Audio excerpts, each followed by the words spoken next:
हा, आता आपल्याला बघायचं आहे, आतापर्यंत आपण बघितलेले आहेत ऍटमचे मॉडेल्स.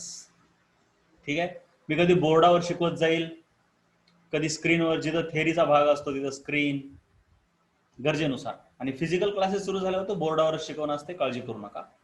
पण आता हे ऑनलाईन मुळे असं करावं लागेल, कारण केमिस्ट्रीत लिहायचं भरपूर काय काय असते. तर क्वांटम मेकॅनिकल मॉडेल आपण आतापर्यंत कोणते कोणते मॉडेल बघितले? जे थॉम्सनचं पहिलं मॉडेल. बरं, तुमचा एक उद्या बायोचं सांगायचं राहिलं. उद्यापासून तुमचा बायोचं लेक्चर सुरू होईल 3 वाजता. पहिला चॅप्टर आपण घेऊया living world, the living world. बायोचं 3 ते 4 राहणार लेक्चर, द लिव्हिंग वर्ल्ड. 3 ते 4 बायो,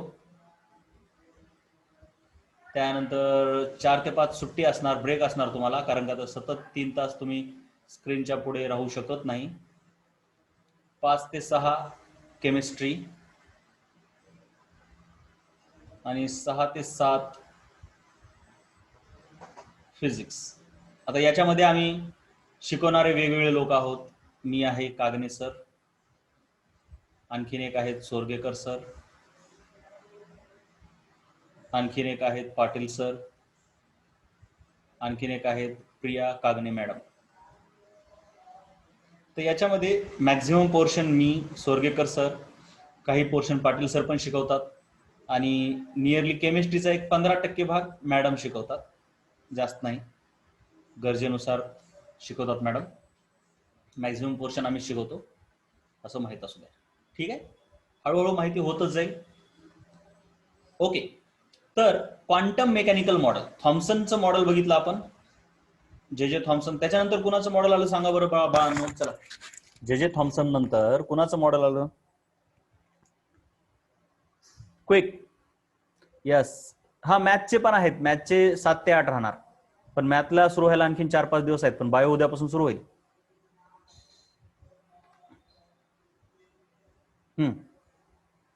जे थॉम्सनच्या नंतर कोणाचं मॉडेल आहे बोला? कसं रे बाळांनो, विसरले का? रुदरफोर्ड. रुदरफोर्ड नंतर कुणाचं आहे? Bohr's model. आणि बोर्स मॉडेल, बोरच्या नंतर आपलं आहे क्वांटम मेकॅनिकल मॉडेल, किंवा ह्याला म्हणतात modern atom, modern model. Max प्लँकनं चूक काढली होती, मॅक्स प्लँकचं काही मॉडेल नाहीये. सो क्वांटम मेकॅनिकल मॉडेल आपल्याला पाहायचंय. ते D Broglie's hypothesis, हायझेनबर्ग्स uncertainty principal आणि श्रॉडिनर, हे स्क्रॉडिंजर वाटतंय, पण ह्याचं प्रोनाउन्सिएशन श्रॉडिनर आहे, कारण याच्यामध्ये ना हे जी सायलेंट आहे, श्रॉडिनर. असो, ते काय आपल्या कामाचं नाही. श्रॉडिनर वेव्ह इक्वेशन, त्याच्यापैकी ह्या 2 गोष्टी आपण बघितल्यात, ह्या आपल्याला नंतर बघायच्या आहे, कारण आताच कळत नाही, घाई करायची गरज नाही, ह्याला थोडं रिलॅक्स करूया. De Broglie's hypothesis, Heisenberg uncertainty principle. ठीक आहे, तर बोहरचं मॉडेल आणि मॉडर्न ॲटम मध्ये काय फरक आहे? छोटासा फरक आहे, एकच छोटासा फरक आहे. बोर म्हणतो, म्हणजे बोरनं काय केलेलं आहे की हे न्यूक्लियस आहे, तर न्यूक्लियस पासून फिक्स एवढ्या अंतरावर ऑर्बिटमध्ये इलेक्ट्रॉन फिरतो असं म्हणतो. तो न्यूक्लियस पासूनचा ही जी रेडियस आहे, किंवा जे इलेक्ट्रॉन जिथे फिरतोय तो अंतर फिक्स आहे म्हणतो. तो निश्चितपणे सांगतो की एवढ्या एवढ्या रेडियसवर फिरतो. पण हेझेनबर्ग्स अनसर्टन्टी प्रिन्सिपल, हेझेनबर्ग्स अनसर्टन्टी प्रिन्सिपल काय म्हणतंय? ते म्हणतंय की असं फिक्स कुणाचीही पोझिशन सांगता येत नाही. आठवलं का? सांगा येस और नो म्हणा बरं, येस और नो म्हणा. हेझेनबर्ग्स अनसर्टन्टी प्रिन्सिपल काय म्हणतो की अशी कुणाची पोझिशन फिक्स सांगता येत नाही. Yes or no? चला participants please. Mayurunisa, Bhakti, Aniket, reply करावं लागेल, रिप्लाय करणं गरजेचं आहे. पूनम, शुभम, शुभांगी, उत्कर्षा, वेदांत, अमन. रेडमी कोण आहे बाळा? रेडमी, रेडमी कोण आहे? त्यानं जरा स्वतःचं नाव चेंज करा, खरं नाव काय आहे ते टाका. तर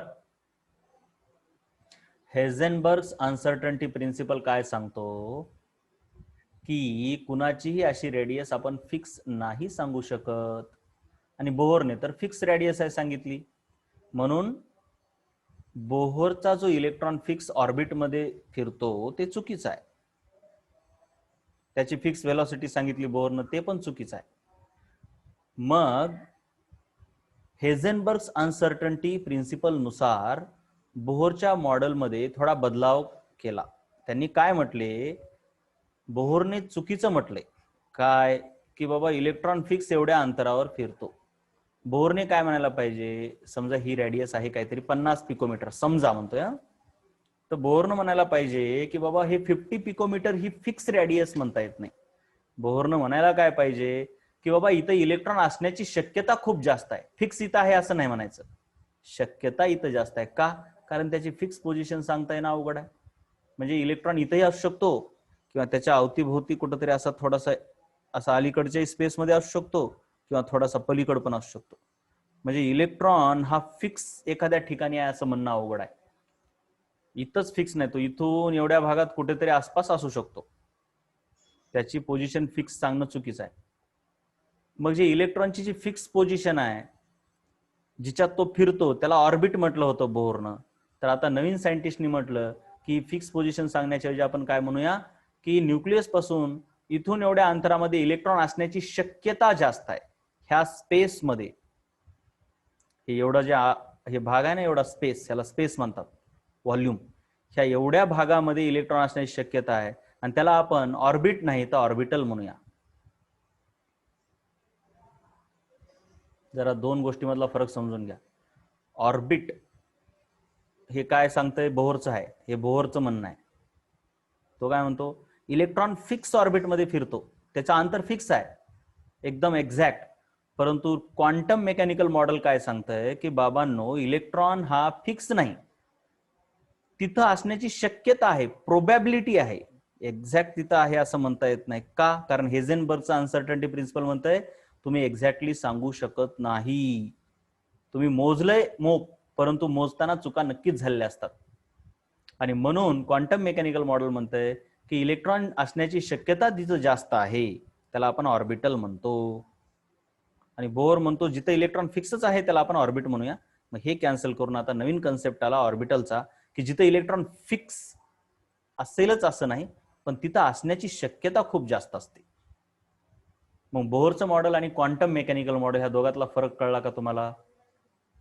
क्वांटम मेकॅनिकल मॉडेल ह्याच्यातला फरक कळला का? बोला बरं सर्वांनी. बोहरचं मॉडेल तुम्ही अगोदरही बघितलेलं आहे, काहीच नाही, न्यूक्लियस असतो, न्यूक्लियसच्या भोवती ऑर्बिट असतात, ऑर्बिटमध्ये इलेक्ट्रॉन असतात, न्यूक्लियसमध्ये न्यूट्रॉन आणि प्रोटॉन असतात, ऑर्बिटमध्ये इलेक्ट्रॉन फिरत असतात, बस एवढंच. चला बाकीच्या सर्वांनी मला सांगायचं बरं आता, चला सर्वांनी पार्टिसिपेट करायचे, नवीन आलेल्या लोकांनी चला यस नो म्हणायचंय. तुम्ही झूम वापरायला शिका बरं सर्वांनी. हा यस पूनम अति छान असं. आणि आता शॉर्टकट मध्ये बोलायचं. आता तुम्ही नवीन आहात म्हणून तुम्हाला माहिती नाही, हे जुन्यांना सर्व माहित होऊन गेलेलं आहे, ज्यांनी 10वीला पण होते त्यांना ऑलरेडी माहिती आहे. कसं यस लिहायचं झालं की असं यस लिहायचं नाही, एवढं शॉर्टकट नुसतं असं यस लिहायचं, यस सर यस, शॉर्टकट. ठीक आहे. थॉम्सनच्या मॉडेलच्या नंतर कुणाचं होतं तर रुदरफोर्ड असं लिहित बसायचं नाही, सिम्पली आर टाकायचं. समजून घेतो मी रुदरफोर्ड म्हणून. तर अशा प्रकारे बोहर्स मॉडेल आणि क्वांटम मेकॅनिकल मॉडेल ह्या दोघांमध्ये फरक आहे. हे म्हणतो की इलेक्ट्रॉन फिक्स फिरतो, हे म्हणतो की नाही प्रोबॅबिलिटी असते इलेक्ट्रॉन असण्याची, त्याला आपण ऑर्बिटल म्हणूया. आता तसं तर ह्याचा काही उपयोग नाही आपल्याला पुढे चालून, उगच काही उपयोग केमिस्ट्रीमध्ये 12वीच्या नाही या गोष्टीचा. उगे आहे असं मेन आपल्याला बोहरच्याच मॉडेलनं काम करायचंय आणि ह्याच्यातल्या काही गोष्टी घ्यायच्यात. पण हे प्रोबॅबिलिटी हे काय असते ह्याचा काही डोक्याला ताप घेऊ नका, आता काहीच नाही त्याचं. मग आता आपल्याला काय बघायचंय, बोहरच्या मॉडेलनुसार काय होतं बघा. बोहरच्या मॉडेलनुसार फक्त ऑर्बिट होते आणि ऑर्बिटमध्येच काय होता, इलेक्ट्रॉन होता. पण क्वांटम मेकॅनिकल मॉडेलमध्ये खूप जास्त अभ्यास करण्यात आला आणि त्यांना असं दिसलं की तसं नाही, ऍटमच्या भोवती ऑर्बिट आहे, त्या ऑर्बिट मध्ये देखील छोटे छोटे, ह्या ऑर्बिटला शेल म्हणतात बरं का, त्या शेल मध्ये देखील छोटे छोटे छोटे छोटे कप्पे आहेत, त्याला आपण सबशेल म्हणतो. त्या सबशेल मध्ये देखील आणखीन कप्पे कप्पे आहेत, त्याला आपण सब शेल म्हणतो किंवा त्यालाच ऑर्बिटल असंही म्हणतात. दोन गोष्टींमधला फरक समजून घ्या, ऑर्बिट आणि ऑर्बिटल मधला. त्याच्यानंतर ह्या सब शेल मध्ये इलेक्ट्रॉन असतो. बघा बरं जरा, इथं इलेक्ट्रॉन कसा आहे, डायरेक्ट ऑर्बिट मध्ये, पण इथं ऑर्बिट, अरे रे, इथं ऑर्बिट मध्ये सबशेल, म्हणजे शेल मध्ये सबशेल. आपण अगोदर काय करूया, ऑर्बिटच्या ऐवजी सबशेलच लिहूया, म्हणजे पुढे चालून नाव घ्यायला सोपे जातील, आहे का नाही. Shell, subshell, subshell, shell, subshell, subshell. Shell, जिला की ऑर्बिट हे दुसरं नाव आहे, शेल मध्ये सबशेल, सबशेल मध्ये सबशेल. म्हणजे हे असंच आहे जणू काय देश, देशामध्ये राज्य, राज्यामध्ये जिल्हा, जिल्ह्यामध्ये माणूस, असं काहीतरी म्हणूया. तसा विचार केल्यावर तर किती म्हणता येते. कंट्री, कंट्रीमध्ये स्टेट, स्टेट मध्ये अनेक डिस्ट्रिक्ट्स, आणि डिस्ट्रिक्ट मध्ये इलेक्ट्रॉन सारखा माणूस, पर्सन, असं एक आपण साधर्म्य म्हणू शकतो. कळलं का सांगा बरं, हे कळलं का, कशामध्ये काय काय आहे सध्या, एवढं कळलं का सांगा, एवढंच सांगा. बोलत चला तुम्ही बाळांनो, फक्त तुम्ही बोलणं गरजेचं असतं. तुम्हाला माहित नसेल, आता तुम्ही नवीन आहेत म्हणून तुम्हाला कळत नाही कसं टाईप करायचं वगैरे वगैरे, शिकून घ्या जरा, युट्यूबवर टाका